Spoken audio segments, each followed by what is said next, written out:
Hello everyone नमस्कार जय Jagannath welcome back our YouTube channel. तो आज सकाळ मोर आरंभ होईची ठाकुरंक पाखर सकाळ उठी गाधई पाधई सारी सबु काम सारी आमे टिके मंदिर को बाहर जाइथिले। आम रूम पाखा पाखी आमे माने आगुरु भी मंदिर को आसीचु 2-3 थर। तो एठी मंदिर फ्रंट रे घर गुडा तैयारी काम चलछि। आ मु एठी चल चल जाउछि जेमिति कि मु डन या आम एरिया मु सेमति चल चल जाउछि। एठी साइड रे गोड़ धोया ପାଇଁ थिला मंदिर को जाइके सेठी गोड़ धोइलु। स्वामी मोर आगुरु पळै गलेनी मंदिर भितर को मु पछरे आसली मंदिर को गोड़ धोई सारी मंदिर भितर को गली। मंदिर भितर परिवेश देखि पारुथिबे बहुत सुंदर हेइचे आ बहुत शांति लागुचे एठी आसिया पई। आगरु जागर रे भी मु एई मंदिर को आसीथिली। से दिन बहुत लोक भीड़ हेतिले ठाकुरंग दर्शन भल के हेई पार नथिला। मंदिर रे तीनोटी ठाकुर अछंती बोली एही मंदिर को त्रिवेणी घाट बोली मध्य कुआ जाय। मंदिर भितर को पशु पशु प्रथमे माँ गायत्रींकर मंदिर प्रथमे से एठी गायत्री देवींकर दर्शन करिथिलु। तापरे साई बाबांकर मंदिर भी अछि एठी। परे साई बाबांकर दर्शन करथिलु। तापरे महादेवंक दर्शन करिया पई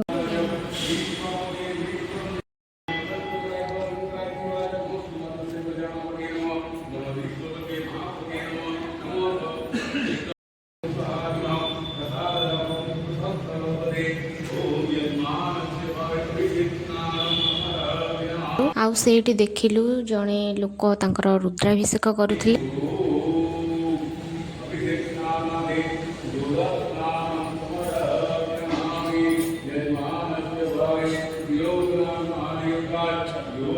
ठाकुरंक दर्शन कर सारा पर बाहर प्रसाद थुआ होता भोग टिके खाईदेलु। आम भोग खाई सारी मंदिर बेढ़ारे टिके बुलाबुली करी बाहर को आसी टिके फोटो उठेदेलु वीडियो कलु आउ तापरे रूम को पळै आस्थिलु।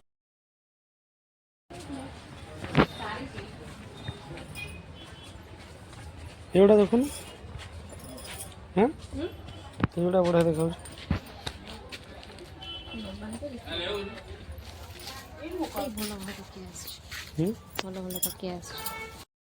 रूम को आसी रेस्ट नहीं खरा बेले टिके मार्केट जाइतिलु। आमर किछि जिंस पत्र किनिबार थिला। आउ आमे आज जो दुकान को आस्तिलु एठी जहाँ भी किनिबो 20 टंका 20 टंकिया मार्केट को कहंती। तो किछि जिंस किनी आमे रूम को पळे आस्तिलु। एतिकी थिला आज रो ब्लॉग टी जति भल लागिथिबो तारे लाइक शेयर कमेंट निहाती करिवे।